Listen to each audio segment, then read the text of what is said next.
Awakens. Preston Dennett, joined by Dolly Saffron, guiding you beyond the veil and into the infinite unknown. Every week we unlock high strangeness, extraterrestrial contact, hidden realms, psychic awakenings, the afterlife, and secrets they don't want you to know. Step through the gate, and if you feel the calling, subscribe to the channel and share it with those ready to awaken.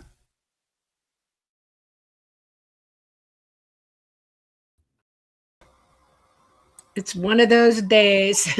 Sorry. Welcome to the Light Gate. It is the first Monday in March. Hi, everyone. We're coming to you live from the beautiful city of New Orleans in Louisiana at the United Public Radio Network at 107.7 FM and the UFO Paranormal Radio Network at 105.3 FM on the Gulf Coast. We are on Facebook. We're on Roku. We're on Rumble. And we are on YouTube. I'm having a long day. Trust me, it's been a long day. Anyways, our sponsor, we want to thank very much. Carnation, we love you. They've been with us for almost a year now, and we love you very much. Y'all keep checking them out. They're one of the best types of milk that you can buy. Powdered, you name it, they got it. Easter's coming. Okay. Preston, go. Thank you, Dolly. Thank you, everyone, for joining us. Gosh, what episode is it? It's 148. Can you believe it? Episode 148 of The Light Gate. So happy you could make it. This is going to be awesome. We have a really wonderful guest, a super interesting topic. I am tremendously excited. I do have one quick announcement. I finally finished translating all my videos into subtitles of 170 plus different languages on my YouTube channel. So if you speak Haitian Creole, there are captions for that, or Swati, or Zulu, or any other, yeah. I mean, you name it, Azerbaijani, all of them. So that was a tremendous amount of work, but we're really trying to reach out to people all over the world. And we know we've been successful at that, because we hear from you guys all over this planet. So thank you so much for all of you who are tuning in from wherever you are tuning in. We truly appreciate it. Okay, do want to say a quick hello to you folks. I loved starting the show this way, and I just can't give it up, even though it kind of cuts into our show time. I'll be quick. Promise. Hi, Astrid. Glad you could join us from Sydney, Australia. Very cool. We have Teresa Levine. We have Louise. Rocco Guida, making it for the first time. Oh, thank you. Welcome. Very nice of you. We have Arvo and Janie Mashburn. Thank you, Janie. We love seeing you here. We love you. Yeah. Olivia Escamilla. Awesome you could make it. We got Johnny J2B. We have a nice crowd already. It's awesome, you guys. Knoxville. We're near Knoxville. Okay. We have Painting the Sky Kingdom. Oh. We have Jay Kirschenman from Virginia. Awesome. Hello. Another regular, Patsy. Hi, Patsy. Hope you're doing really well. Really nice to see you here. And namaste. We love you so much. Don't know how you do it. We owe you endless gratitude, and you have it from us. You're an angel on earth. Thank you so much. Namaste. Yep. Cherise Bazila. We have Texas Cacti and Aussie QTR. QQR. Mm-hmm. Q2R. Q2R. I have a feeling that means something, but I can't quite unpack it. Okay. Yeah, if you have questions, definitely let us know. I put in stars next to it, so thank you, Johnny 2J. Cherise, look at that. Thank you so much. Thank you. That's awesome. Texas Cacti, thank you for joining us. We have Lil Dove. And Perennial Philosophy. Okay, I'm just about at my time limit to saying hello. We love you all. Hi, Kay. Kay Hansen. I see you there. Michael Kennedy. Awesome. Perennial Philosophy. We have Shelley. We have Divinity is Purity. We have Rocco Macri. We have Gizmo. We've got 2 Roccos today. How cool is that? Okay. We have Dottie PNU sending lots of love to all. Aw, thank you. Love that. Oh, that's a good question. Aurora Comedy Vids. I'm going to put a star on that. True Heart Intent. Good evening. All right. Time to start the show. Let me put up the banner of our guest so you know who we're talking about here. There it is. All right. So excited. I was really, really wanting to bring this guest on, and I was so happy when he said yes. Tonight, our guest is Larry Messoline. Larry Messoline is the son of Judy Messoline. You may have heard of her. She is the founder of the world-famous UFO Watchtower in Hooper, Colorado. Watchtower and adjoining gift shop and garden opened in May 2000 and quickly became a popular local tourist attraction. And not just local, people are coming from all over the world. Since then, thousands upon thousands of people have visited the Watchtower, and no surprise, many of them have had extraordinary sightings. Judy did author a book called That Crazy Lady Down the Road. I don't think she's crazy. I think those who don't believe in UFOs are crazy personally. But our guest tonight, Larry, now runs the Watchtower. Larry grew up in Golden, Colorado. After graduating high school, he joined the U.S. Navy and retired in 2004 and has worked as a dispatcher and jailer and county emergency manager before going to police officer standardized training, POST, post, and working as a road deputy for Rio Grande County Sheriff's Office. I bet he's got some interesting stories about that. But tonight, Larry will be sharing the fascinating and ongoing story of the famous Colorado UFO Watchtower. Gonna visit it one day. I've been to the San Luis Valley, but that was before this was actually constructed. But it's such an interesting story about how this came about. So we're very much blessed to have Larry joining us tonight. I will bring him on. There he is. Hi, Larry. Hi, Larry. Welcome. First of all, I want to thank you for agreeing to do this. No problem. I'm very excited about it. It's such a cool idea. I don't know that there's any other I think it was the first, as far as I know, certainly in the U.S. Still the only one we know of. Wow. Very cool. All right. So as I warned you before we started the show, I usually like to start our show by asking our guests, what were they like as little kids? Did you believe in UFOs? What brought you to where you are today, heading this really amazing and unique structure, the UFO Watchtower? Well, it wasn't anything that I grew up with. I grew up on a horse ranch in Golden, Colorado. And I didn't even ever heard the word UFO until after I was in the service. But my childhood was a blast. My mother, who started the Watchtower, she was just so much fun growing up. I mean, you never knew what was going to come next. You just didn't. Anything from teasing each other to having water fights in the house and watching my dad scream. Just the way that it was. She was a lot of fun. The Watchtower actually started kind of as a joke, believe it or not. My mom was a waitress down at the cafe. She was trying to make extra money because she was a failed cattle rancher. And the farmers would come in for their breakfast in the morning and they'd talk about, did you see that in the sky last night? Did you see this in the sky last night? And so one day, my extremely facetious mother popped up because she's a lot of fun. And she goes, I just need to open a place where people can go look for those UFOs. And she laughed and went back to work. So anyway, a couple of weeks later, one of the farmers came up and said, Judy, you might be onto something. We see this stuff all the time. Yep. So she built it, and we're at almost 26 years. I've only been working there and trying to take it over for the last 2 years. I was living down in South Texas, and she called and said, I need help. So I packed everything up, came out, and helped her. And this is actually the best job that I've ever had. Ever. I can imagine. It must be really interesting. So I understand that, because I wrote this book, UFOs over Colorado. Uh-huh. And this kept coming up, the UFO Watchtower. I ended up doing a video like, what are the top 20 UFO incidents in Colorado? And that made the list because it's so interesting. And I remember reading that people were actually camping out there in hopes of seeing UFOs.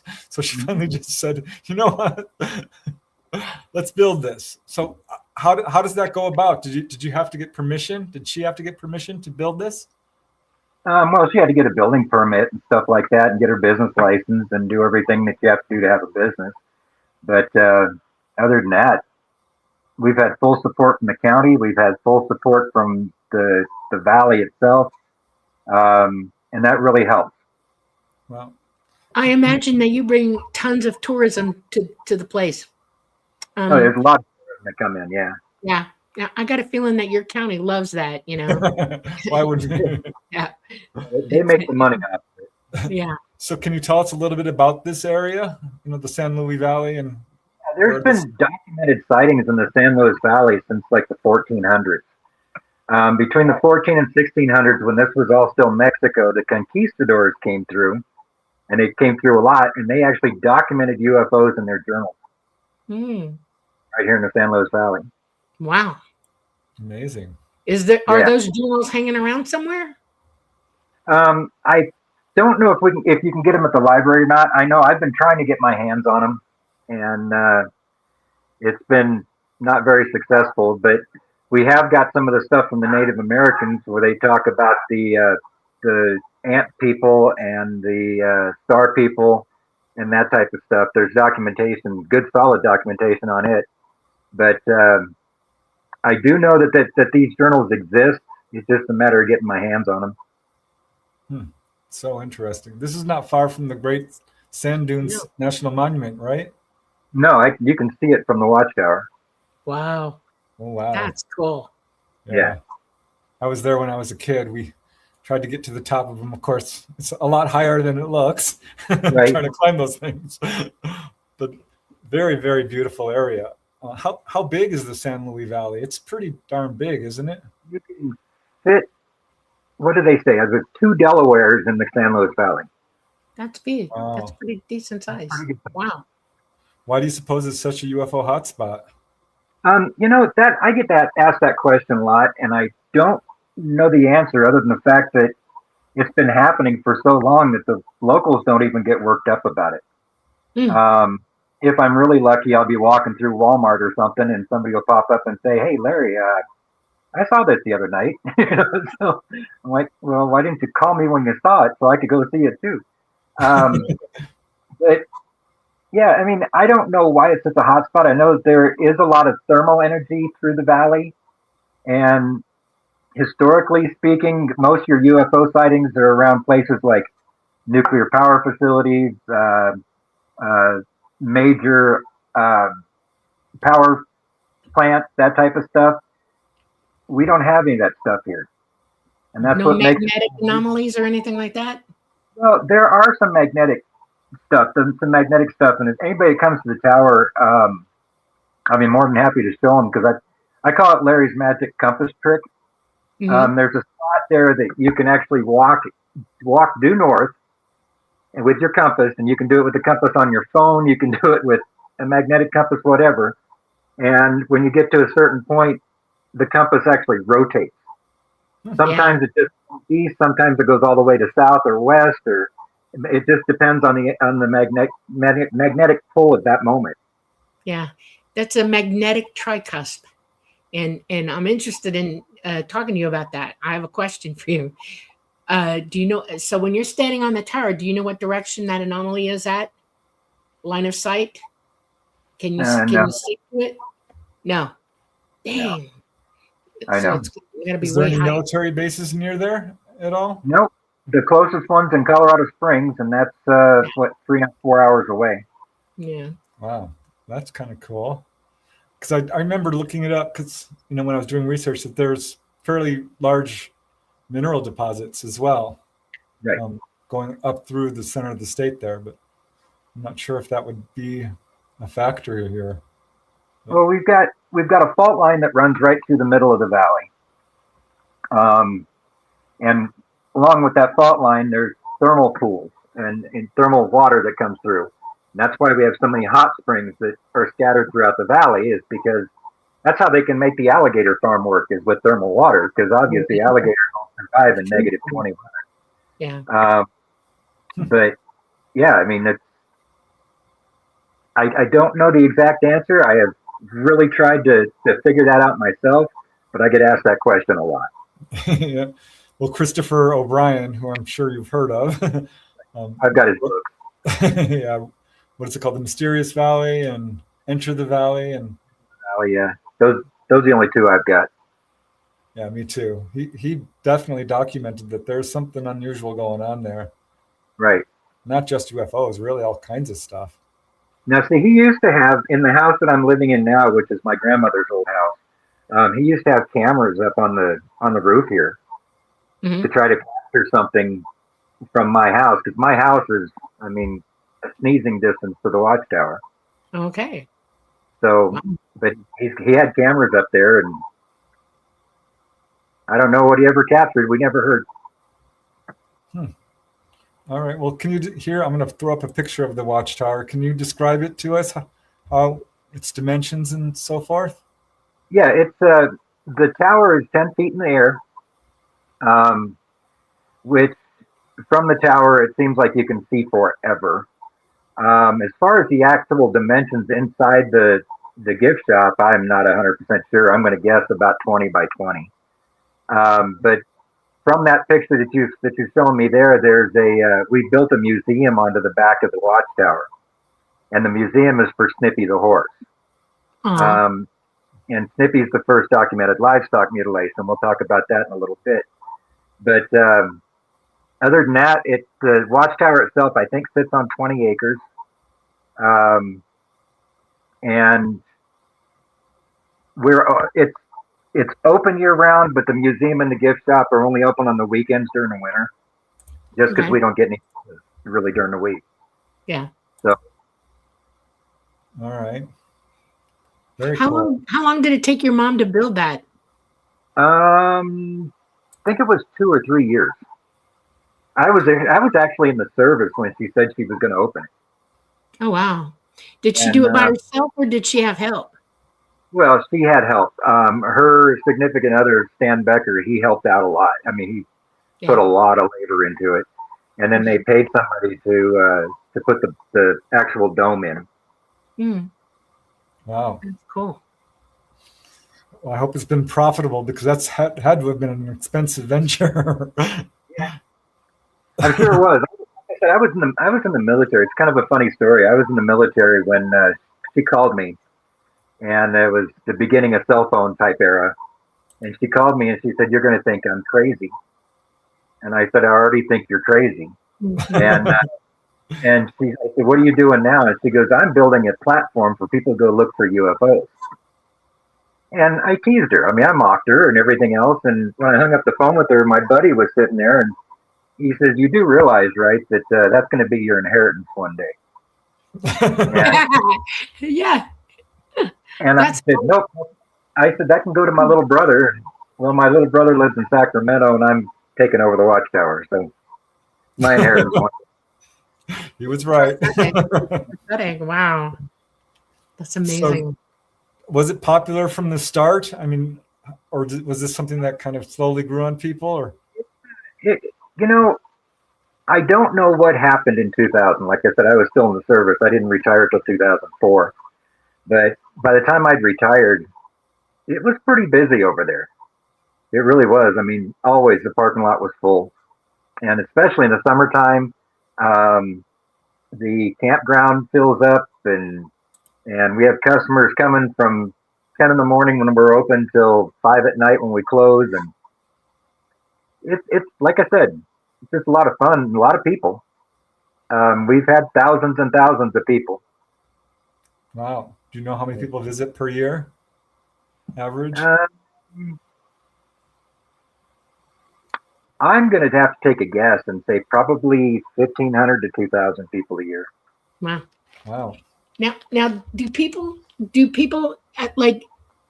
Okay, this is the thing that people do when you go to things like this? You either write back and say, here's a copy of a picture that I took there, and this is the story, date and when. Do you ever get people sending you stuff like that? Do you have like Yeah. a wall in the museum? Oh, that is We have- totally cool. We've got a book, and our book talks about all the sightings that's happened since we opened. There's been 312 sightings from the Watchtower alone since we opened. My mom has seen 30 of them, I think, and I've seen 2. 2. Okay. All right. Well, let's go there. Talk about some of your mom's sightings. Okay. The one that she always talks about was like she said it looked like a cigar shaped object or a tic tac or however you want to put it. And I guess she's seen that one several times. I don't know if she ever got a picture of it, but I do know that people have taken pictures and have sent them to us, and that's what they look like. It's a long object. Wow. So she's had 30 sightings. Wow. What about you said you had a couple yourself? Actually, it was in February of 2024. And I was sitting in the shop. I didn't have any customers, and I'm just kind of staring out the sand dunes and the snow on the mountains. And it was, like I said, it's February. So, and a light appeared right over the sand dunes. And it was pretty neat. It was just a light, but I was like, what is the sun reflecting off of? And I kept looking at it. When I finally got the click in my head to go grab your binoculars and see what the heck this is, it took off like a kid released a rubber ball in a room. It just bounced side to side, up and down, all the way around. And again, I'm in complete shock and awe. I mean, I can't even deny that. Then it registered, get a picture, get a video, get something. I reached for my phone, and when I did, it shot straight up between the mountains there and dropped down and just flat disappeared. Wow. So that was the first sighting. October of that year was my second sighting. I went out. The northern lights were visible in the San Luis Valley, and I went out to I was taking pictures, trying to get the northern lights. I never did get the northern lights, but I got a UFO, and I filmed it for 52 seconds. And this thing never left my screen. It bounced back and forth. It was such sudden movements. It was just amazing. I had to edit the sound on it because I said some choice words in the process. But the initial thing was great, another damn satellite, because that's what it looked like. It wasn't even blinking. And then it shot across the sky. And in the time that it took me to switch to video and get ready to start recording, it shot back to where it was. And it stayed right in that same area, just bounced back and forth. But I did get a video of it.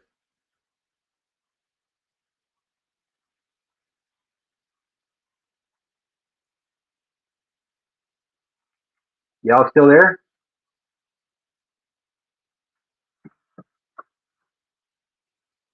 Hello?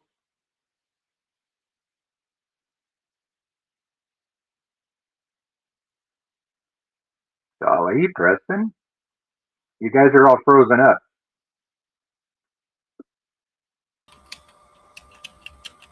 Okay. I see you now. All right. Yeah, we're Go back. frozen. You're back.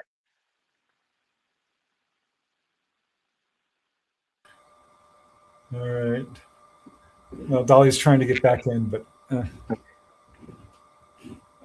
we're both in. Dolly, Larry and I are back in, but we can't see you, so hopefully you'll figure that out. Poor Dolly. All right, so let me see. Where were we at? You were talking about your second sighting? Yeah. All right, could you And start over with that? Yeah. I was able to film it for 52 seconds, and but when I first saw it, I was like, great, another satellite, because it wasn't blinking. It just kind of shot across the sky and then came back, and then it started blinking. And when it started blinking, then that's when All right. I started filming, and I got 52 seconds of it before it just flat disappeared. It just vanished. Wow. All right. Well. I could email that to you, but Okay, let me see here. Because I remembered looking to see if I could find some sightings, and I've got a little list of them here. Because you said that you have a book. Now that's a book that's actually at the Watchtower that people write down their stuff Yes. in. yes, and send us pictures and everything else. Very cool. Mhm. Very cool. Let's see. And we also have a book from 2000 to 2023 with all of our sightings in it too. Wow. What would you say has been the best one that you've heard about? My favorite one, we've got a kid that comes out, and I call him a kid just because I'm older. But he comes out and he takes panoramic pictures of the mountains every couple of years. And he got a picture, and it looks like it's on our side of the highway. Okay. And it was just a little speck. But it was close enough to the parking lot that it left a reflection in one of the cars, in the fender. And we've got that picture. The kid came out in July, and because he sent me a picture of the fender blown up, but he didn't send me a picture of the craft itself. And when he came out in July, I said, "Can you do me a favor?" And he said, "Sure." So he sent it to me. While he was there, he was taking panoramic pictures of the mountain and caught another one. Wow. Yeah, and they both look almost identical. They're kind of a cigar shape, Tic Tac shape, whatever. Amazing. Yeah. Okay. Now let me see. It opened in May 2000. I think the first one I'm showing was on May 29th, Memorial Day. Someone came to visit the tower and saw two star-like objects racing across the sky. One stopped for a second, allowed the second one to catch up. Both darted away. Next week, more saw 5 star-like objects, and one of them instantly began moving in the opposite direction. So I'm wondering if these ETs, and I think that's what we're dealing with here, Right. know about this watchtower and purposefully put on displays. We've wondered that too. We really have wondered it, because it's like when I got that one in October of 2024, when I started filming, it didn't leave my screen. Because I kind of thought, I'm not going to tape this video. If it leaves, it leaves. I'll start another video. But no, it stayed there for 52 seconds, bounced back and forth, and then was just gone. Wow. So, That's very, very cool. yeah. Have you ever had one come down within 1,000 feet, or I haven't. have other people though? To be perfectly honest, I haven't heard of any.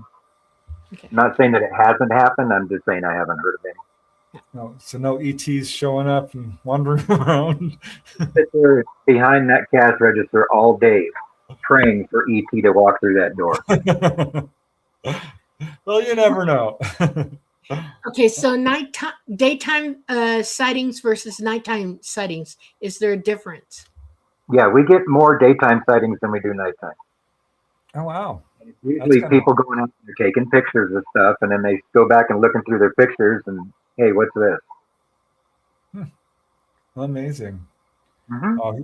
Here's one from Candace Nolan, early June, with a group of researchers at the tower when a circular object with red, white, and teal lights. Teal, that's blue, right? Teal? Yeah. Okay. One of the researchers, this is so cool. This is why I wrote about it. One of the researchers flashed twice with a 250,000 power candle power flashlight, and the object blinked back twice. Yep. It blinked at it again, and it blinked too, and then moved off and blinked twice more and went off. So there you go. There's absolute evidence that they're aware of, the people. What we're doing, yeah. And something else we've noticed too is we see them a lot when there's music being played. Oh, that's when good. what? Music. Yeah, like live music. Mhm. When we used to do the conferences here, um, I used to actually sometimes. I mean, there's times I brought my band in. There's times I've done it just by myself, and I go in and I sing and stuff. And by doing that, people sit outside the building and they like, look at that, look at that, look at that. So Hmm. they seem to like the live music. Well, That doesn't yeah. surprise me. I've heard of people doing CE5 groups, where they try to calm them down. Hmm. That seems to work for some reason. I don't know. Certainly interesting, though. Right. So here's another one which I thought was interesting.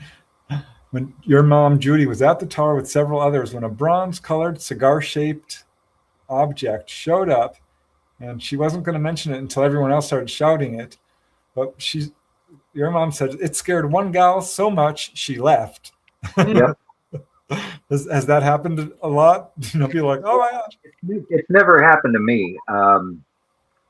But yeah, I remember my mom telling me about that story that one lady got so scared she left.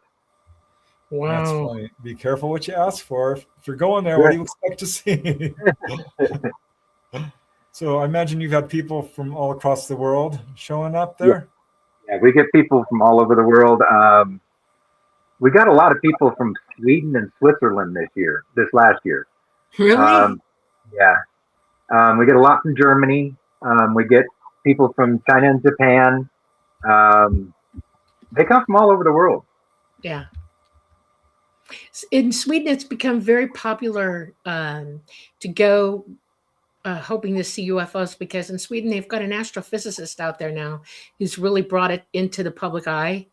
And her name is Beatrice. And she's very big out there and on national TV on Canal 4, Fyra. And so I'm not surprised you're getting a lot of Swedes. That's amazing. So that's kind of And a lot of people from Germany and France. We get a lot of people from France too. Yeah. That's awesome. So you have a garden there as well since opening the UFO Watchtower? We've had over 30 psychics come in and say the exact same thing, and that is that there were these two vortexes out front. One of them spins clockwise, the other one spins counterclockwise. They overlap in the middle, and where they overlap is called the Vesta Pisces. I'm not 100% sure how it started, but because it was before my time, but people started leaving little trinkets of their own energy out there. Okay. Psychic said that we needed to put this garden in so that people could go pray to their higher power. They could ask for healing. They could meditate, whatever it took, so that they could heal or whatever, get whatever they want. But people started putting little trinkets of their own energy out there, and so the garden is more like an art piece. It really turned into a little art piece. That's amazing. It's pretty funny too. Yeah. Here I've got a picture of your mom with a little ET statue as well. What's that? How did the statues come about? Did somebody make them and bring them out there to y'all, or did you make them? Or bought all those. I think she just bought them. All right. Okay. Not even a fun story with that one. Okay, here, let me see what else we got here. I wanted to. Now, I have a question for you. I know you're in the desert, the high desert. Okay. Do you ever have rain out there ever? Yeah, we get rain. When it's raining, do you see them more often? No, not really. Okay. It snows up there too, right? Yeah, but it's like we don't get as much as the mountain areas do. But it does snow. Have famous UFO researchers ever showed up there? Anyone well known? We've got a bunch of UFO researchers show up, and I'll tell you, I don't know if I'm getting off track here, but the pilot that chased the UFO that came out the water next to the USS Nimitz. Yeah. Oh, okay. All right. Into the shop, summer before last and talked to me for about 2 hours. Oh, wow. Yeah. About her chasing that UFO. Amazing. Wow. Yeah. Yeah, a female pilot. Yeah. Okay. I found that And interesting as heck. they were on approach to land on the ship when the thing came out of the water. And so she requested permission to follow it. And they just told her, don't engage it unless it engages you first. And gave her permission. She said the G-force was just amazing trying to keep up with this thing. She said it was moving so fast. Yeah. Wow. So your mom actually wrote a book about her experiences. The Crazy Lady Down the Road. Maybe down the road. That's my mama. Do you know what inspired her to write this book, or was just? Well, it's just a story on essentially how the Watchtower started.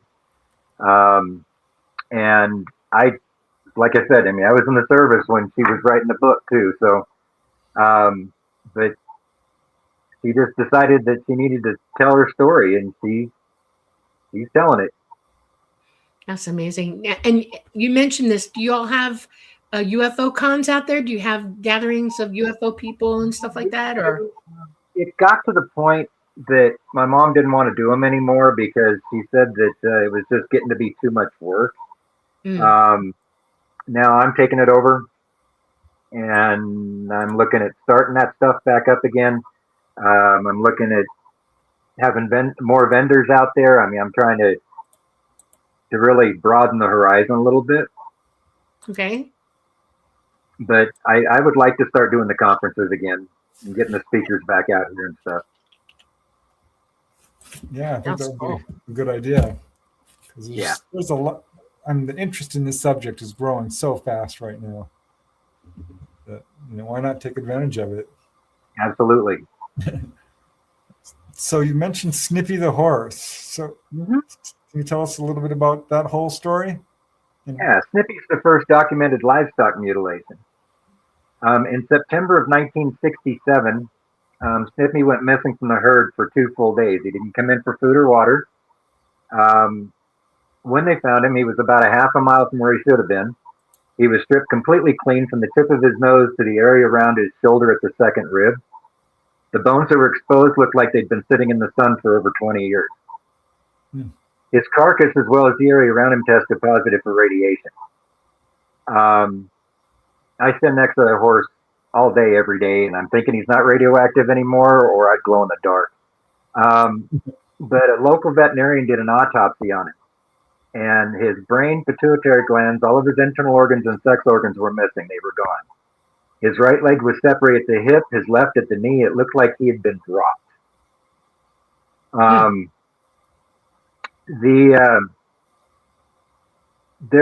After the 4th day, this stuff started growing around the body and over the bones and stuff. And I don't think they ever had it tested, but I was told that it was the consistency of butter, is what they said it was.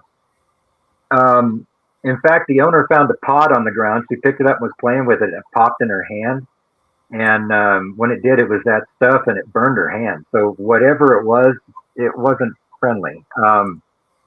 But within 60 feet of where the horse was found were 4 very large indentations in the ground, and the vegetation was knocked down like something had landed there.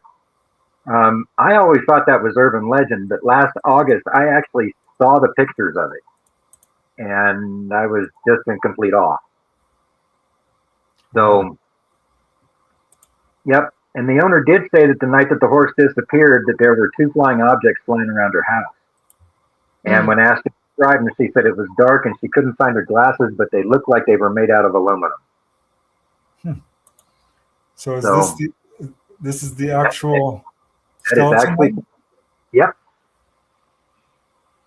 Damn. that is him. Poor Snippy. Yeah. Yeah, we had Katie Page and Joe something or other. I forget his name. Anjola, Right. Yeah. Angela. Yeah. who have they just put out a book on this case. Right. We've got the book here too. Oh, cool. Yeah, Yeah. It's a strange event for sure. Yeah. Very, very interesting. Hmm. So yeah, I think Judy said at one point there was more than 100 people coming per day. Right. And How far away are you from that place where he was found? Within 15 miles. It's like when you take the road going to the sand dunes. Mhm. There's 3 cattle guards that go up there, and as you pass the second cattle guard, it'd be right there on the south side. Oh, wow. Okay. So you never thought about UFOs growing up, even though you're kind of in this area? Well, I didn't grow up in this area. I grew up in Golden, so but yeah, I mean, never even thought about them. I was so busy with my own little world as being a kid, you know, Sure. that I never thought about them. But once I got in the service, I was actually standing lookout watch one night, and this thing comes flying across the sky, and I reported it, and they told me there was nothing on radar. Wow. What did it look like? It was just it was dark, you know, it was nighttime, so it just looked like a light coming across the sky, but it came across quick, and then it stopped, and it hovered, and then it took off again. And I reported it, and they said that there was no such thing. Were you thinking UFO at the time? Yeah, at that point, I was thinking. Where were you guarding? What base? Oh, I was actually on the ship. We were out in the middle of the Mediterranean. Ah, okay. All right. That's Did kind it of have a particular color to it, or was it just a white light?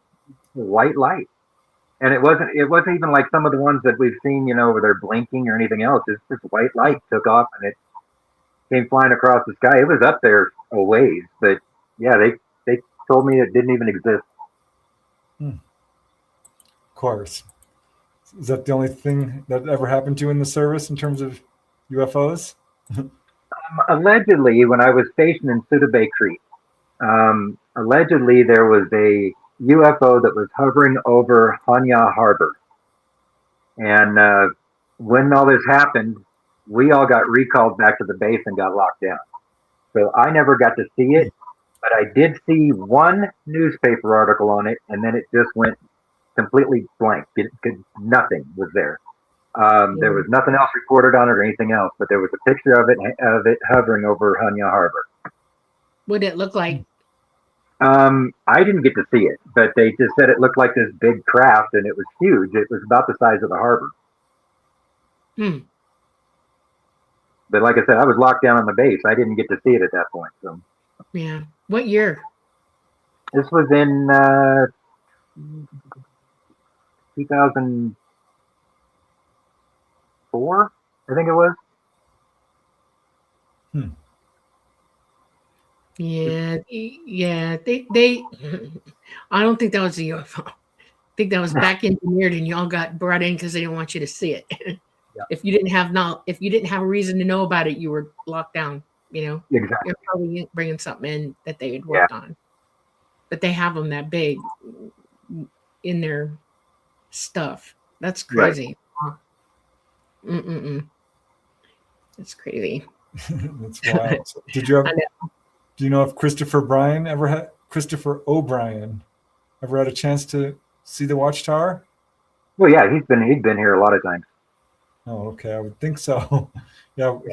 We interviewed him here on Put a the show. camera in my grandma's house so that he could look at. I mean, so it's right here. Yeah. Oh my goodness. It's so sad that he passed on. Yeah, it really was. It was quite a shock, actually. But he's an amazing researcher. He really nailed it down that the San Luis Valley is some kind of a hot spot. I know. Right. I find it interesting. Has Ancient Aliens ever come out there and done a piece on y'all, or Ancient Aliens? I'm not sure. I know that the Travel Channel has been here. I know that the Discovery Channel has been here. I know that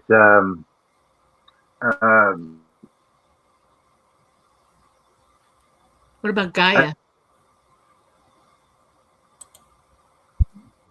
Huh? What about Gaia? Has About what? Gaia ever? Gaia TV, GAIA, Gaia. I don't, to be honest with you, that I don't know. Okay.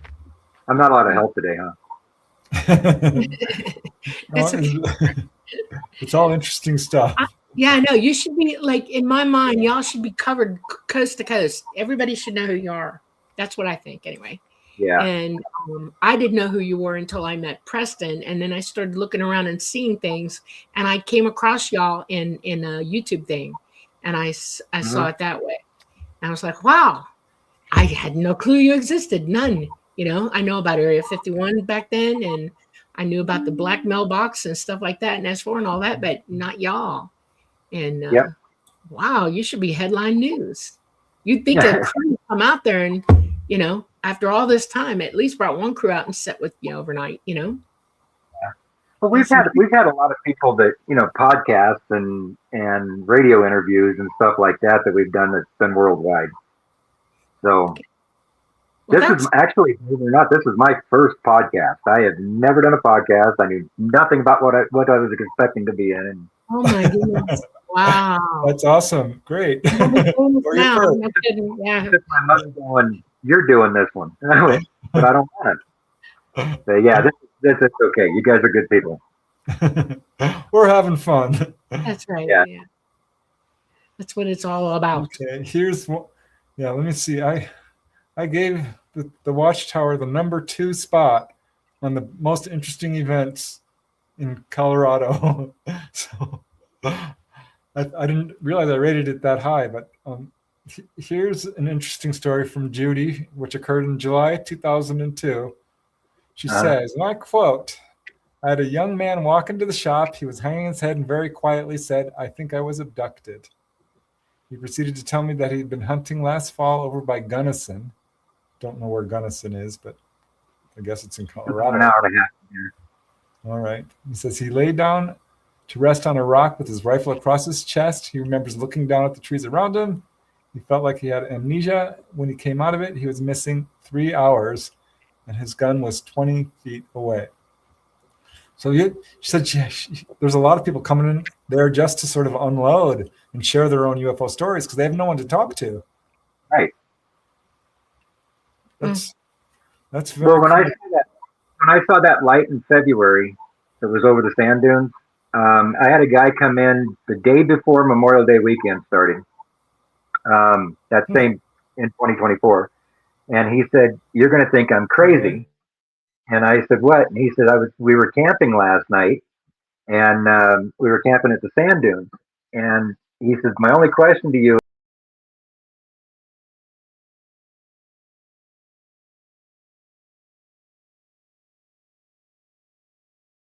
that to me, you know, I mean, I didn't see it." And he says, "I'm telling you, it was lit up like daylight." And he showed me where it was at and what it told me what it did. And it did everything that I told you that I saw in February.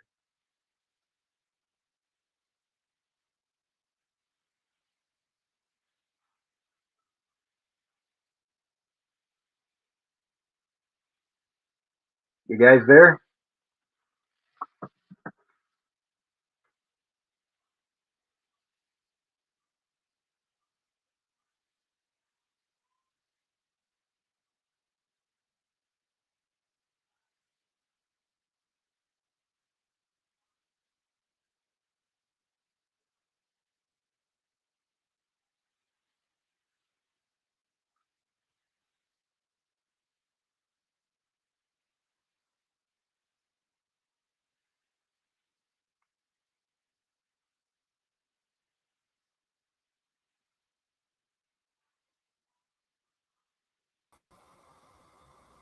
All right, I'm in. Okay. Okay, hold on. I'm looking. Are we all back? Okay. I just found out I did some background checking, and it's our network is being interfered with right now. Just saying. And I had to go to another type of a network while we were on. That's what brought us back. Hopefully we'll stay here. I don't know. I had to do that thing with you guys. Okay, so somebody's messing with us. They don't want to hear what you have to say. That's crazy. Okay, where were we? The guy came in it was like 3 months after I'd seen what I saw in February, and he said that that the whole area behind the sand dunes was lit up like daytime, and he was surprised nobody reported it. He says, and he was sitting there watching it, and he said, and it just kind of took off and bounced all the way around the sky, went up in the air, shot back down, and disappeared, just like I saw. Mm. Is somebody in the chat mentioned a base called Aurora? I have heard. I know there's a city called Aurora. Yeah, and Aurora's got the Space Force base. Okay, so that's there. How far away is that from y'all? 5 hours, 4 or 5 hours. Okay, that's not actually that far. Really not, if you think about it. Yeah. All right. Wow. Okay. Is there much wildlife in that area? Is it? Oh yeah, we've had everything out here from bears to bull snakes. I mean, it's just very cool. Yeah, it is pretty cool. We don't have a whole lot of deer here, but our property across the road, across the highway, every now and then there's a little herd of elk that show up out there. Oh, Lots of coyotes. Lots of coyotes. We got lots of fox. So if someone wants to, you said the watchtower is open at certain hours or it's closed? Actually, you can come in as long as people continue to behave themselves. They can come in anytime. I'll leave the gate open. And the only thing is the gift shop and the museum's closed. But during the summer, 7 days a week. So, but they can come at night and they can check it out. We just ask that they are respectful and pay their $5 admission. All right. That's cool. That's very nice of you, actually. Very Where's the reasonable. campground? Is it right by the watchtower, or is it a little bit further away? Or Right next to the watchtower. okay. How many spots do you have? 26. 26. That's a good number.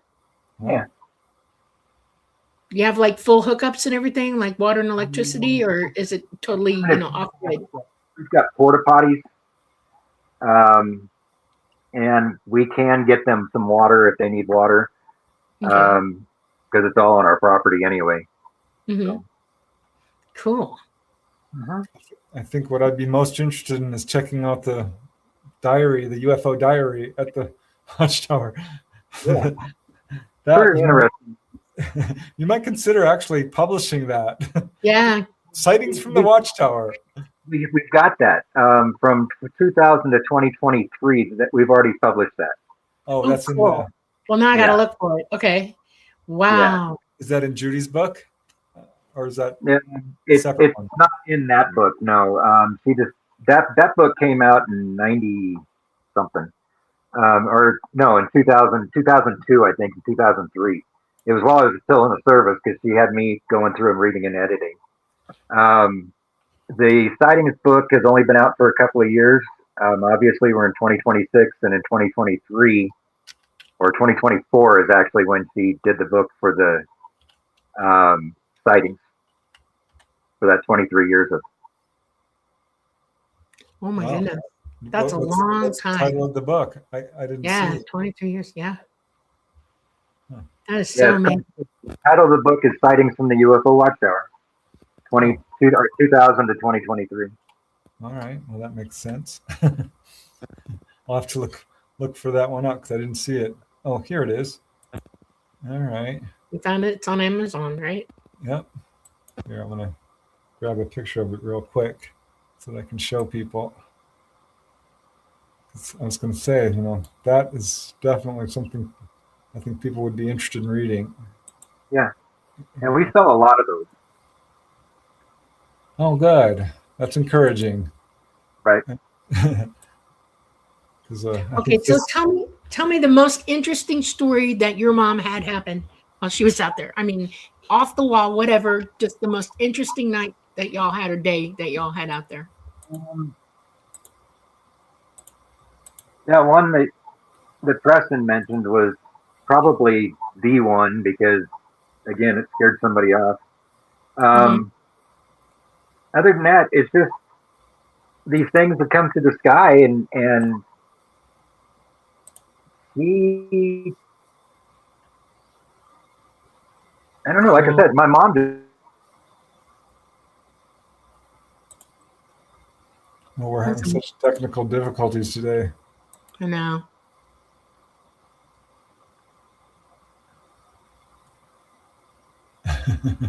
Put the picture back down. Bring him back up. Maybe that'll help satisfy the use of it. There we go. All right, hold on. Are you back? Not yet. I'm here. Hold on, Monty. Oh, good. Okay. All right. See, one of the things that I was thinking the whole time we've been talking is, have you ever seen something flying and seen military going after it over your area? No, I've never seen anything flying, but I've seen military jets coming over the top of us. It's like there was no tomorrow. Okay. That's But amazing. we get buzzed by Black Hawk helicopters. We get buzzed by the military jets. We've had intelligence planes come over the top of the watchtower. So, what they're chasing or what they're going after, I have no idea. But Only they would know. Try not to figure it out too much. They're busy. that's right. Yeah. It's the government. We still don't ask questions. Okay, I want to pull up another picture here because I found this in that book there, where someone actually put out a drawing of what they saw. And here we go. Let me see. Hold on one second here. I'm clicking all over the place. Why can't I pull these up? Oh, here I am. Sorry about that. Okay. Blink. So people have seen actual solid craft. Okay, that actually was a picture that was drawn by one of the psychics. She said that was actually underneath the watchtower. And the stuff that you see that's kind of coming up around it, she said it was like a moth. That's odd. Yep. Yeah. We've had the psychics tell us that they see this thing moving up and moving down and moving up. Well, we sit right on top of the aquifer. Oh, wow. Yeah. That's very cool. But yeah, the little squiggly line thingies that you see on that bottom picture is like a moth. All right. So apparently there's something going on there. All these different psychics are saying the same sort of thing. Right. That's what we say too. It'd be different if it was like one or two people come in and say something, but you've got that many people that come in and say it. At some point, you start believing it. Okay, here, I'm pulling up another picture. I can get to it. Did you ever have any UFOs come up during your time as a officer patrolling Colorado? No, but when I was a dispatcher, I had a lady call one day from South Fork, and she said, "I know you're going to think I'm crazy." I get that answer a lot, but she said, "There's this thing hovering over my house," and she said, "It's scaring me. It's freaking me out. My whole house, the lights coming in my windows," and she was just kind of in a panic. So I sent a deputy out there, and the deputy was literally 3 minutes away from where he needed to be. And the lady called me back and said, "It's gone." Interesting. So, but when she called, she was in a panic. Wow. Yep. Has the military ever shown any interest? Have you ever had military folks showing up? We sure have. The Chief of Naval Operations sent some officers out to interview my mom about 10 years ago, I guess it was. And they spent 2-3 hours with her, asking her questions and everything. They left. They sent her later on down the road. They sent her a disclosure agreement. She signed it. We sent her a 300-page report on UFOs. I haven't seen it because she told me she's not going to jail for me. So, yeah. Wow, 300 Yep. pages. 300 report. And I even asked her, I said, "Well, did you read the report?" She goes, "It's 300 pages. I didn't read that report." So I don't know what's in it, really. I mean, I think she read part of it, but Well, if it's coming from, the folks who are involved in the cover-up, I'm not going to put too much stock in it anyway. Yeah. Just Yeah, saying. right. Were they like CID or were they? They were naval officers. I think the lowest ranking one was a commander. Um, so yeah, I mean, it wasn't like they sent some O1 out there to talk to her. These were the chief of naval operations sent his people out. Sounds like she was being debriefed. Yeah, well, the one officer, and I thought this was hilarious because I was there when she was talking to these guys because she was a little worried about it. Yeah. And the one, he never took his glasses off, his sunglasses. Huh. And I told her, I said, when it was all done, she said, "Didn't you think that was weird?" I said, "He was videotaping you." So she, at that point, she was like, "I didn't even know glasses could do that." Well, yeah, they can. Yeah. And they've been able to for a while. So, but yeah, they had, he never took them off and he's always looked right at her. And then if there was something that she was pointing out in the book or something like that, of course, he'd put it down there so he could get pictures of it. That was it. Wow. Yep. So That sounds like Black Ops to me. I'm sorry. Wow. That's amazing. Now, we've had people show up in black cars, no license plates, get out wearing black suits, white shirts, and a black tie, look around, take some pictures, get back in the car, and leave. okay. That's a little odd. Let me ask you a question. Was she asked at any time by those guys, did she ever feel compulsory to call the military and report any other sightings that they had for any reason whatsoever? Did they ever ask her that? I don't remember them asking her that.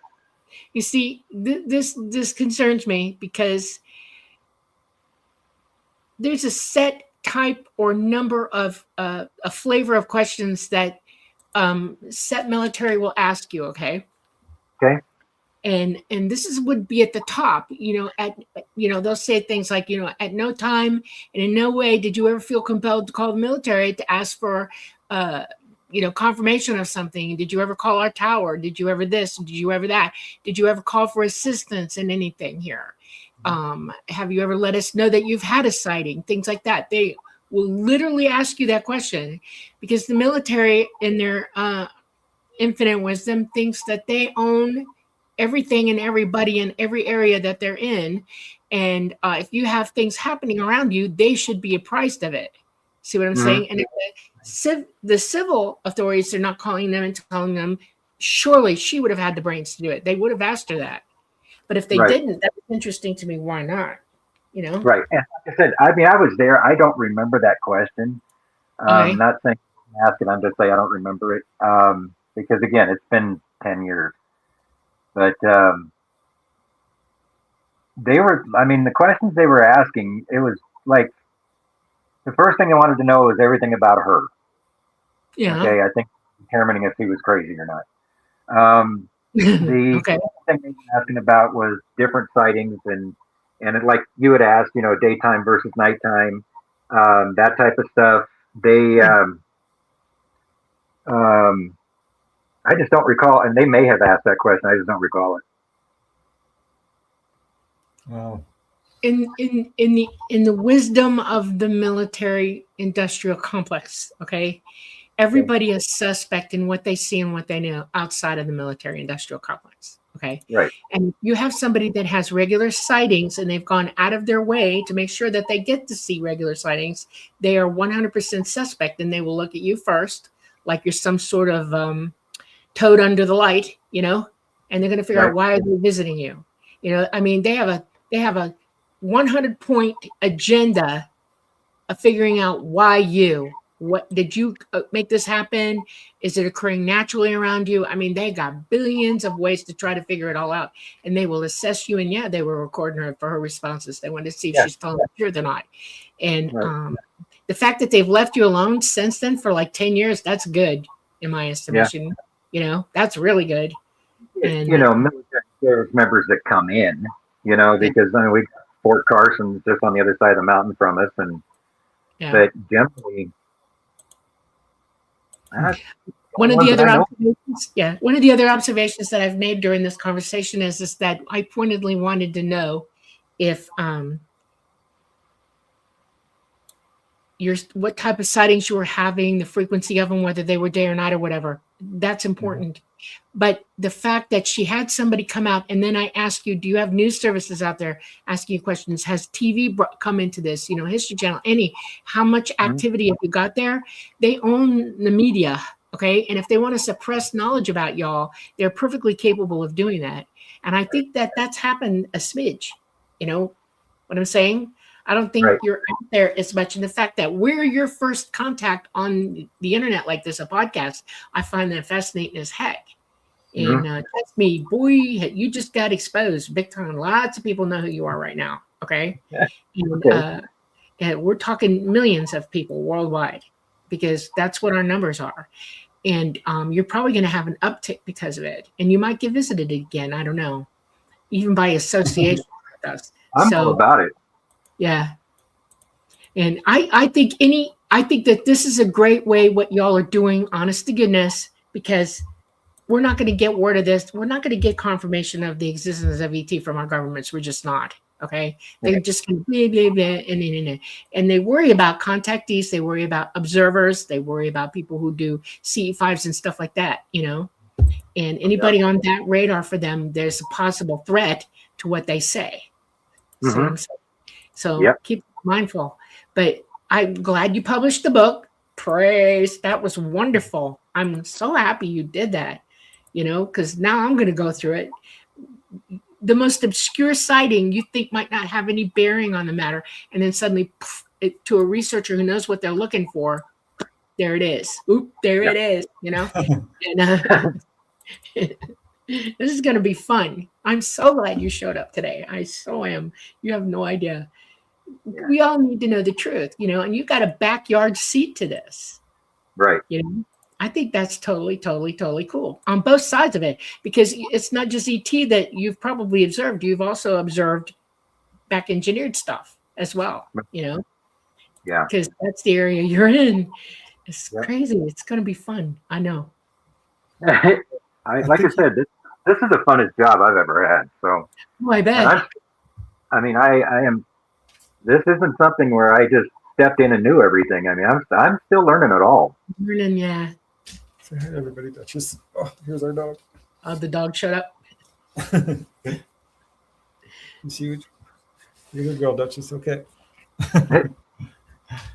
That's a question. Do you all have any pets out there? Yeah. Do you have any house animals? Yeah. Okay. I have 5 dogs here. I've got 5 dogs here. We've got 4 horses and 5 cows, and my mom over at her place has another 3 dogs, and so we've got pets and animals. Okay. Awesome. So I'm going to pop up a My question. dog. Good. Here's a question from chat. I think you kind of already answered this, but Greg is asking, can you ask if you can just use the Watchtower without camping? And do you need to book? So do you need to make reservations? Or? No, you don't. You don't have to make reservations for camping, and you're more than welcome to come to the Watchtower whenever. You don't have to book anything. Right. All right. But yeah, pay the $5 donation. That's reasonable. Yeah, just make it book. What do you have going on in the gift shop? We have all sorts of alien and UFO related stuff to sell. T-shirts. We've got all sorts of T-shirts and sweatshirts. Coffee cups. We've got flasks. We've got everything all the way down to wallets, stickers. I mean, we've got a little bit of all of it. So that's cool. This looks cool. Really cool. I think that's also from the gift shop. Yep. And actually, that's hanging back in the museum. Oh, all right. Very cool. So now, if someone wants to go visit,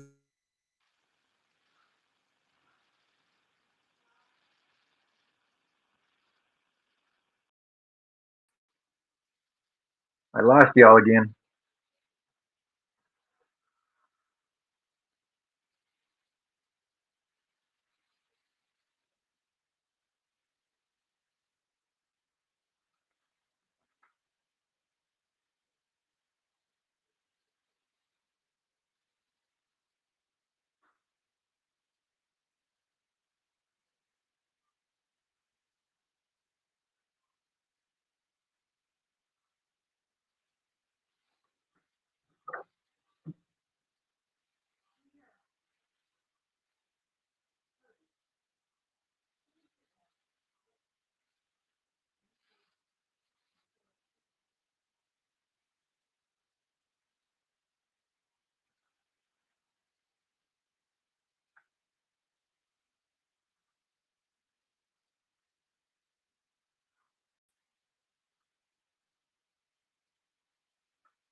So sorry, Larry. I'm not sure why that keeps happening, but we're dealing with it. So yeah, my question is, for people who want to find the watchtower, can you give directions like where the highway is or how to get there? Well, it depends on which direction you're coming from. From the south side, the easiest way is to take Highway 160 to Highway 17 and come up 24 miles, and it'll be on the west side. Again, if you're coming from Denver or from north of us, you would take Highway 285 to Highway 17 and come down. I think it's 33 miles. I think it is. All right. Can you hear Larry? Yeah. I can hear you. I can't hear Larry. You can't? No, not at all. He's not even in the picture. I don't know what to do. Oh, I see him. He's here. okay. Oh, there you are. Okay. Wunderbar. Okay. I want to show everyone some of the pictures again. Such a beautiful spot. So can you walk around on the top level? Yes. It's a whole platform up there. Oh, cool. All right. Yeah. Is that a telescope up there? Oh, no, that's a flag. I love the flag. Yeah. Wow. All right. It's a really, really beautiful area. I've been there, but not the actual site itself. Look at those mountains. I know. Those are the Rocky Mountains, I presume? Those Rocky Mountains. Those are Sangre de Cristos. Yeah. Oh, all No. right. Boy. So is that dome the gift shop? Yeah. Okay. And again, this is an older picture. So off the back of the dome is Mhm. the museum now. Oh, okay. okay. Wow. That must be you standing up there. Nice. There. There's benches and chairs and stuff up there, so you can. Oh, nice. Cool. Yeah. Okay. All right. There's a picture in here I'm waiting to get to because it's really, look at all those alien statues. That one's a Mhm. little blurry, but Neat. I like this picture. I love that picture. It's a good one. That's the dome. All right. Here's an aerial shot. This is nice. I like this. Okay. That's Even pretty- better. This is the view the UFOs get. They're looking down at you. Okay. There's the alien statues. That's the entrance rate coming in. Oh, all right. Another ET. That's funny. Okay. It's very Woohoo. cool. It's very, so people leave their little trinkets That's all over. neat. Yeah. Kind of reminds me of Death Valley. There's tea kettle dome or something. Everyone leaves a teapot. So it's very fun. Okay, here's the book again. Still trying to get to this one picture that's really beautiful. Mm. All right, UFO Information Center. Oh, here's the one. Look Oh, at I that. like Yeah. that. Oh, look at The that. double rainbow. A double rainbow. Yeah. That's absolutely Yeah. beautiful. Very cool. How much rain a year do y'all get? The entire year, Okay, Probably. so rainbow. 4 or 5 inches a year, where we're at. Oh, wow. Yeah. All right. But So see, there's- we're actually at the lowest part of the valley, Hmm. and storms usually just blow over the top of us. all right. How do you get your water? From our well. You have a well. Fantastic. Okay. Oh, yeah, that's right. One of the biggest aquifers around. I Yeah. remember hearing about that. It's an Yeah. enormous aquifer. How convenient. That's totally cool. Maybe that's one of the reasons. So here's the actual address, 2502 County Road 61. Yep. Is that right? That's Center, correct. Colorado. All And right. the only reason why it's Center and not Hooper is because Hooper's in another county. Oh, all So right. we're only 2 miles outside of Hooper. And for those who are interested, do check out the show notes because there's links there. And here I'm putting them here on the banner. This Watchtower does have its own website, both an official website and one on Facebook as well. Yep. And while I'm doing that here, I've got another question here. Let me see. This is kind of an interesting one. I don't know if you can answer it or not, but it's interesting. This is from Helena. I wonder if the phenomena is spiritual as well as visual at the Watchtower. So I guess she's asking, have people had weird psychic experiences? It is very useful. All right, very cool. And Dolly, here's a question for you, which you've answered before, but we may as well. Do aliens have pets? Yeah, absolutely. They have pets. Cats and dogs? What you call cats and dogs, yeah. Birds. Amphibians. They don't really keep fish. They eat fish, so, it's not something they would keep. All right. Yeah, in terms of it being spiritual, you've had, the psychics showing up there. That's very interesting, all saying the same thing. But have people had other like ghostly experiences or anything like that you're aware of? We've had, we get a lot of orbs out here, especially around the garden where those vortexes are at. And yeah, you can go out there in the pitch dark and snap pictures, and they're all over the place. They're just, as far as a ghost goes, I don't know. I've never seen one of those either. So, all right. Let's see. Evan is asking, and again, I guess you're going to have to just estimate on this. How many sightings per year would you say? It varies. I think we had 14 this year, I think it was, or this last year. All right. It varies, but I mean, we have years. We've had a couple of years where there were no sightings at all, and we have years where there's, again, like I said, last year was, I think it was 14.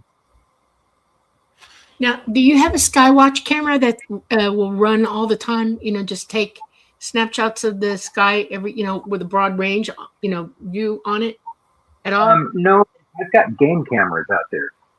Okay. And, they kind of serve the same purpose. If there's movement, it'll snap the picture. Right. So.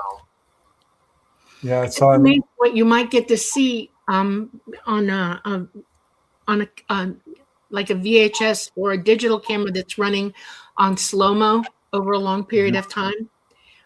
You have the ability to capture something unique because they're so fast, they can fly right by you and you don't even see it. But if you're slow motion filming all day long, you might capture something that way. We have a guy that comes out every year. He was here this year. I don't know. I don't think he caught anything here at the tower this last year. But up by Bonanza, which is still here in the valley, he caught one that was literally flying straight down Highway 285, right over the top of cars, and nobody even knew it was there. Wow. All right. Where did I see that other question? Oh, yeah. Scarlet Fire is asking, has anyone ever had missing time there?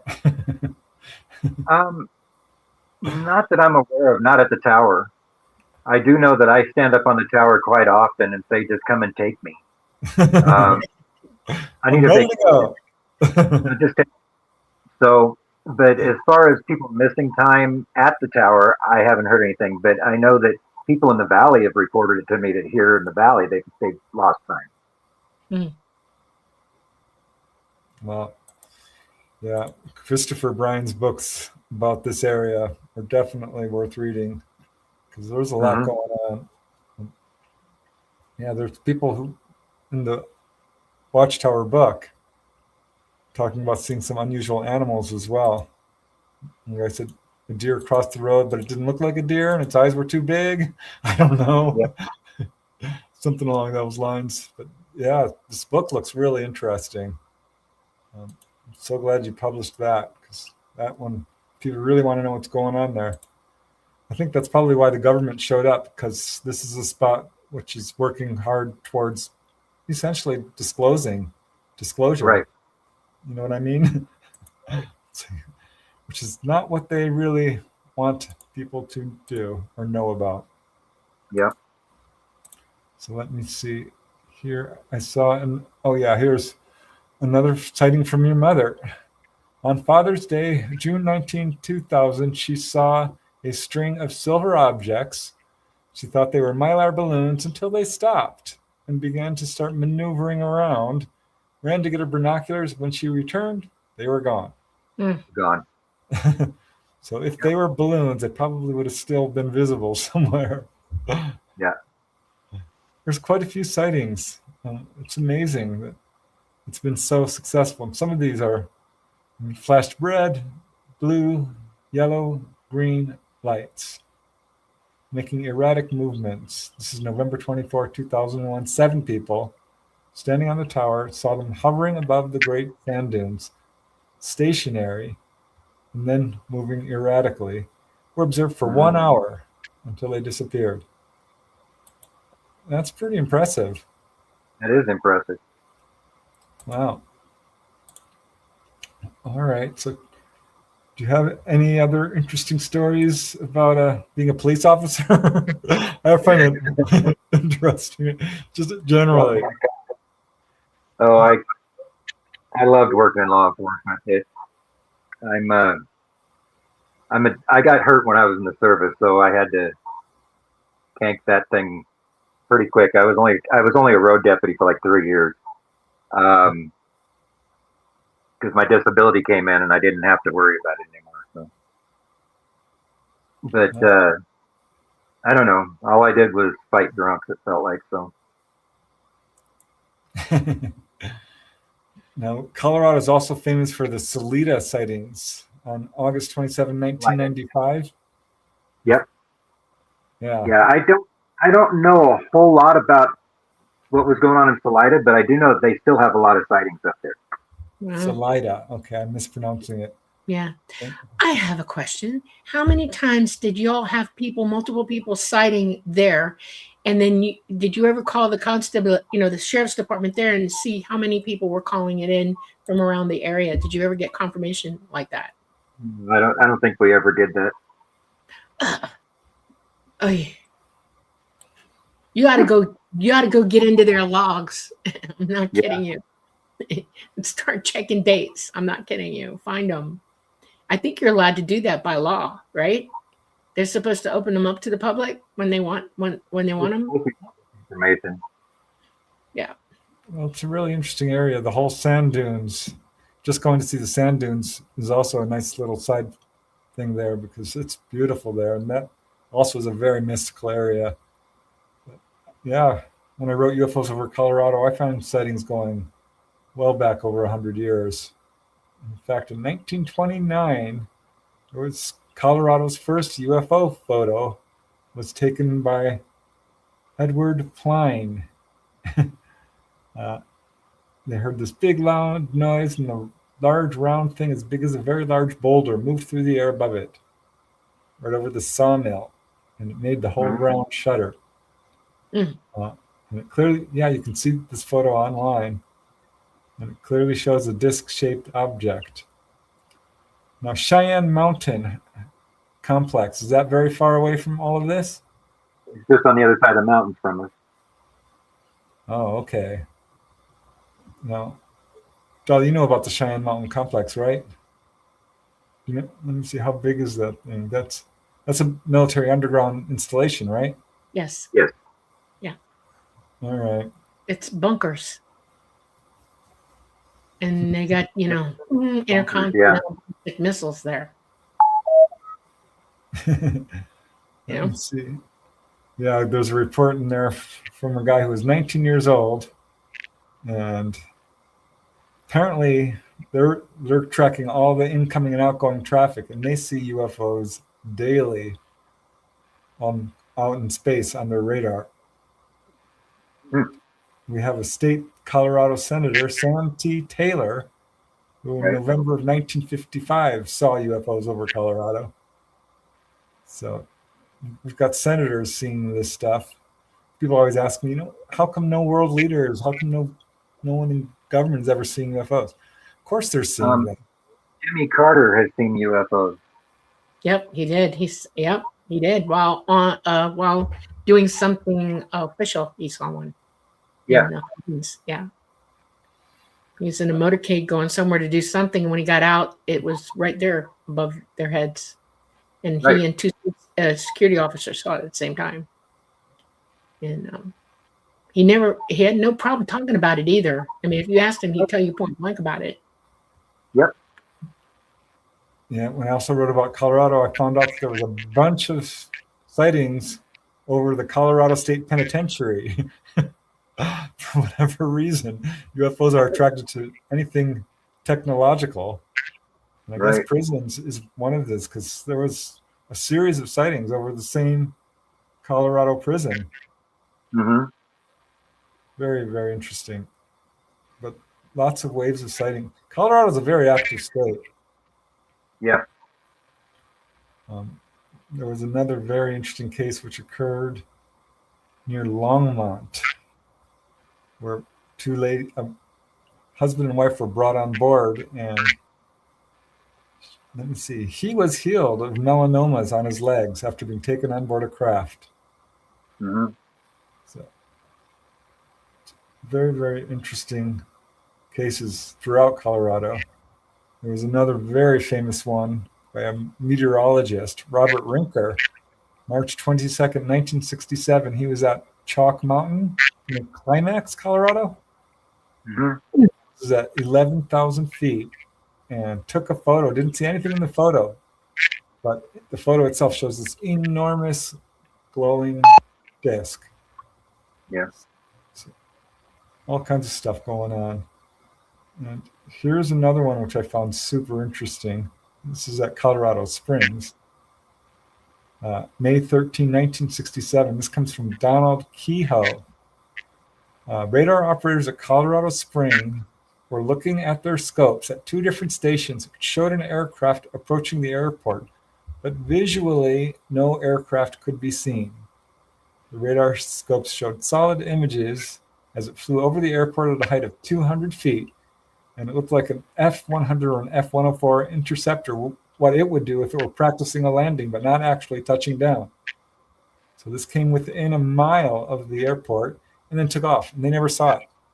It's on radar, but it cannot be visually seen, which makes me wonder if they're out there all the time, they're just not showing themselves. Yeah, that's it. That's why I find the daytime sightings out there where y'all at real interesting, because it's very rare everywhere else for that to happen. No kidding. It's not their usual MO. And boy, oh boy. So I'm going to be like looking for the photography of everybody out there. Do you all have a photo gallery there? Are you going to publish a book with the photos in it? It's our book was published with the photos in it. Oh, good. Okay, so we're going to look for that too, Preston. I want to see them. Okay. Very cool. Yeah, well, you have to buy the book. So, okay, buy the book. Happy birthday. Okay. Here, I'll pull up the book again. Yeah. For the UFO sightings from, so 23 years it's been going on. That's amazing. Very, very cool. So Judy decided she just got too much work, huh? Yeah. Yeah, I can understand that. Yeah, I contacted her and she's like, no, I'm not really doing interviews, but my son will do it. My son. Yeah, taking over now. I'm being nosy. How old are you? How old are you? What year were you born? Me? Yeah. I was born in 65. 55. Okay. I'll be 61 years old in 2 weeks. Okay. Oh, all right. We're the same age. 65. Yeah, you're the same age as Preston. Yeah, your mom's probably getting, tired now because she's at least 17 or 18, 20 years old. Actually, I'll be 81 years old, so yeah. She's tired. Well, I hope people do come to visit it. Now, that as a result of this show, because it's just a cool place. Yeah. And just the garden itself is awesome.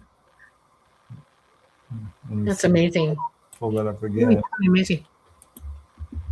Have you ever pulled anything out of the garden to put in the museum? Or you just left it alone? No. No, it stays in the until it turns to trash, because sometimes, especially if it's plastic and we're in a desert, it eventually breaks down. But unless it turns into trash, we don't even touch it. It stays right where it's at. If for some reason the wind comes through and blows something out of the garden, we leave it where it's evidently nature said it needed to be. Yeah. We don't even pick it up and put it back in the garden. We leave it where they landed. What kind of plants are those in the top of it? Plant? Yeah, it looks like a tree or something. Oh, that's the starting of the vortexes. They're just a couple of dead trees that are on both sides of the garden. Oh, okay. Wow. I like this. Please do not move or remove anything in the garden. Bad karma if you do. That's awesome. That's totally awesome. I know. All right. How do I pull this down? All right. Let me see if we have any other questions here in chat. I don't see anything. Okay, here's one for you, Dolly. Lost Alex. Do abductees ever say what happens if someone has to use the bathroom during an abduction? Yeah.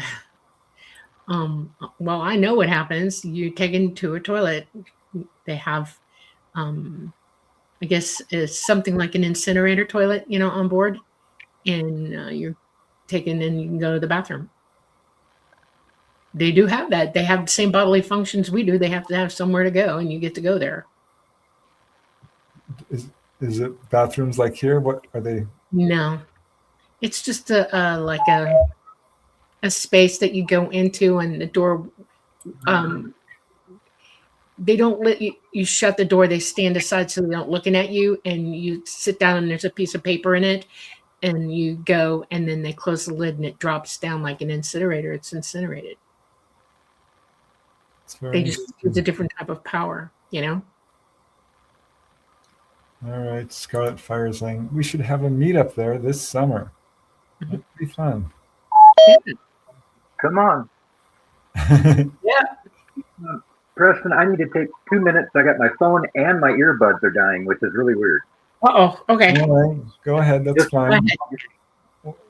We're approaching towards the end here anyway, and looks like we've covered it pretty well. So if you guys have any questions, now would be the time to ask, because we just have a few more minutes here. But darn interesting. I'm sorry that I've never had a chance to get out there yet, but one of these days I'd love to do that. Here's something else interesting about Colorado. November 2008, Jeff Peckman introduced a referendum to the city of Denver to create a 7-member commission to handle extraterrestrial affairs. This was an actual municipal initiative, Initiative 300. They wanted a budget of $75,000 that would depend entirely on grants and donations, would take no city money, and its purpose was to help legitimize the UFO subject and create transparency and cooperation between citizens and government. That's wild. He needed 3,000. Oh, are you frozen? I'm not.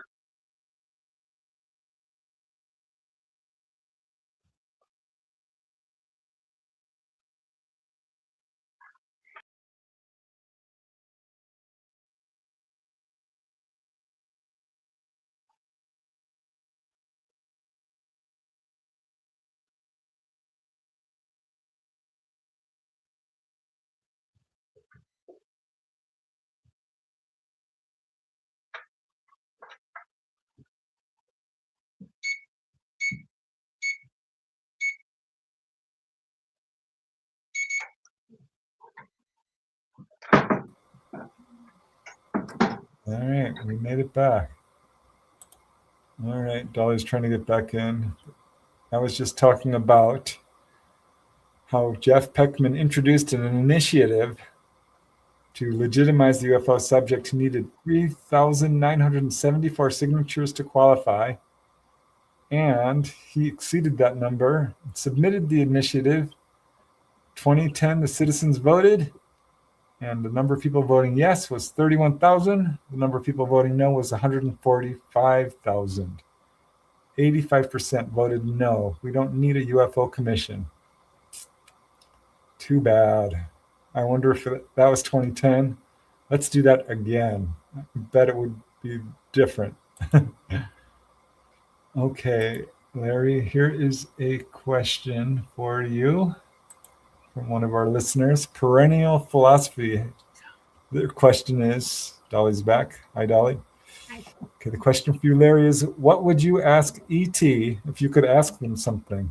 Thought about this question a million times over. My first question for them would be, why here? You'd get an answer back. They'd say straight to your face, why not? Well, that's cool. They give me an answer of some sort. So Yeah. that was the first question. I mean, my questions that I think about are they go all the way to how does your ship fly? Okay, because Ooh. they beat all physics. Just doesn't, they take physics and throw it out the door to make these things fly. Actually, they don't. It's physics that they haven't understood here yet. They use graviton wave technology. They don't have a propulsion system. It's totally different. Not even close. And Okay. it's a graviton wave. Y'all don't understand this yet, but all gravity is electrical. Okay. Right. Gravity has different flavors. Okay. But it's all based in electricity. And where they say there are big holes in space, black what do you call it, dark matter, that's graviton wave bubbles of graviton wave energy that's all just floating there. And the reason you can't see anything in it is because it warps lenses out. You can't see it. It just looks empty. That's why you can't see in a black hole, because of the gravity lenses around it, and you can't see in it. There's something in there. Okay. And so they use graviton wave technology. That's why they have that. It's like a big cylinder that goes up through the center of all the craft. They create a wave that's so strong it goes up through that, and then it hits emitters, and the emitters move it around, and they create a warp bubble, a graviton wave bubble around the craft itself, and then they create another bubble around that to protect them from incoming things when they travel. And they create what's called, this is the reason we call this the light gate, is because they light gate. They, like Einstein's, theory, they fold space, but they gate through it, and it's a dimensional gate. They go from third, fourth dimension into the fifth dimension, cross any amount of space they need to in a second, and come out on the other side. That's interesting. Yeah, and you can shoot down wormholes. They don't exist. It's a failed theory. Okay. Black holes are not singularities. There's actually something in it, and it does spit energy out of it. Okay.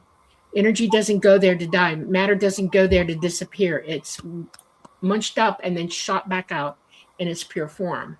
And the only reason you can't see it is we don't have the eyesight for it. We don't have the ability to see the energy, because our eyes can only perceive a range of energy, very finite. Okay. And they have different eyes from us. They're also a billion years in evolution to us, not hundreds, not thousands, not millions. They're at least a billion years in advance of us. And it's all real interesting to me. But yeah, that's how they fly. That's why you see them. When you see them, they can go, you can't see them sometimes. Sometimes you can. Sometimes they're going at Mach 7, okay, which is 27,000 feet per second, okay? And it's, your eyes can't see that. We shutter, like you got a video camera, and it takes ding, ding, ding, ding, ding pictures, to the lens, through the lens to the, where it's creating the copy of what you're looking at through the lens. Well, your eyes do that to your brain too. And your eyes shutter, or the light shutters to your brain, and it goes ding, ding, ding, ding, ding. And they're so fast, you can't see it. It's like it passes your eyes before you can even mark it as an object in your view. Right. So that's, yeah. We don't have that technology here. You would die if you tried to go that fast. The G-forces alone would kill you because you don't have graviton wave technology here. But they're trying. I mean, I'm sure that they've back engineered enough things to know all this stuff, and they're trying, you know, they're trying to come up with it.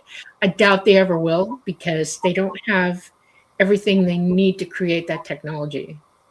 You know, they're very like in the dinosaur age right now. That's why Elon Musk wants to put chips in your brain. That's why they've created psychic sensors and the ability to read your mind and stuff like that. And why they're trying to build androids, you know, autonomous AI, right. All that kind of thing. No chip in my brain. Thank you. Mine either. So, yeah, I was just looking at Christopher O'Brien's stuff. All kinds of incidents. Cars being chased down the road, lifted up, people being taken on board, fleets of UFOs, all different shapes of UFOs. Have you noticed that with the tower, that people report different types of craft? Yep. We've heard of ones that were square. We've heard of of course, I keep mentioning the cigar-shaped one because that seems to be the most common. We've seen them where they were triangles. Perfect triangles. Were they black? Yeah. Huh? Were they black? I'd have to go back and look and see what their report was, but they weren't bombers. If that's if that's the question. Actually, they're called TR-3Bs, and they're back engineered triangular UFOs or UAP, as they call them. Yeah, a lot of the stuff people seeing these days is us. Yeah. Right. Well, and that's I had a guy come in. He worked for Lockheed Martin. And he was a physicist there or something, and he says about 95% of what you see in the sky is us. He said it's the 5% we don't even know how it flies. Wow. He's absolutely correct. Yeah, it's crazy. They don't have a clue, and they've tried. Yeah. That's one of the reasons they started letting females into the Air Force to let them fly is they found out that females actually have really, really good reflexes over males, and they become more flexible pilots when they fly. You know, they can overcome situations that male thinking doesn't allow. Okay. And you now see it's not 50-50 yet, but it's closing in. There are just as many female pilots as there are male, and they do just as well, sometimes better. And what's interesting is that I can tell you point blank that ET uses mostly female pilots. Almost all of them are female, and they've known that for years. Women drivers. I've always thought they were better personally. Yeah. All right, we're have to wind it up here. We're at the top of the hour, and we have another show coming after us. But yeah, we want to encourage everyone to check out this book in particular. Also, the other one, Crazy Lady Down the Road. This one is newer. UFO Sightings from the UFO Watchtower, 2000 to 2023, in their own words, by Judy Messoline. Very interesting book. I just looked at the beginning of it on Amazon. So that's fantastic. And let me just flash the. There's that question. Yeah. Finger list questions. They can email me at ufowatchtower@yahoo.com. And I'll be more than happy to get back to them. That's awesome. I think I'm going to bug Preston about it. We should come out there and check it out. I really want to now. It sounds beautiful out there. Well, my sister lives in Colorado, in Mancos, I think, or around there, outside of Mancos. So, we could go stay with her and just show up for the day and then, camp out and then come back. No, that sounds like fun. Yeah, it looks like a lot of fun. And there's some very interesting other things to see, like the sand dunes. You can do that. I'll stay down on the bottom and watch it. No, I'm too old to climb up the sand dunes. I'll bring my chair, just sit there. Hey, how you doing? All right. So anything else you want people to know about what's going on? We've covered it pretty good. Welcome everybody that comes in, and we really look forward to seeing people. All right. Well, thanks, Larry. That was a lot of fun. I knew it would be, but it was really gracious of you to come on. So thank you very much. Totally appreciate it. if you ever want me again, just get a hold of me. You know where I'm at. We will. Trust me, we will. We might come out with cameras ourselves and put you on interview right there. You can walk around and do the interview. We'll do pre-records. How's that? That'll be fun. Well, I want to thank you, Larry. Thanks, Dolly. Thank you, everyone who took the time to show up. And we really appreciate you guys taking times out of your Monday evening to enjoy our little Monday night parties. Thank you, Namaste and Cherise Bazilla, and really all of you guys. We truly appreciate it. Dolly, I know you wanted to give a shout out to the show coming up after ours. Yes, we have a cool show coming right behind us, so y'all stay on because it's two real cryptid legends is coming on, and it's with Daryl Denton and Ron Moorhead and Michelle DeRoche, our wonderful head of our network. She's awesome. They start at 10 p.m. and you should catch the show. It's supposed to be really, really good. I want to thank you all for coming to the Lightgate tonight's the Lighthouse. I'm conflating now. We love y'all. We want you to have a great time. Please go check this place out. If you're going out west, it should be one of the main attractions that you go by. You should. You absolutely should. It's awesome. Thank you again, everyone, for coming. We're broadcasting to you live from the beautiful city of New Orleans in Louisiana at the United Public Radio Network, 107.7 FM, and the UFO Paranormal Radio Network at 105.3 FM on the Gulf Coast.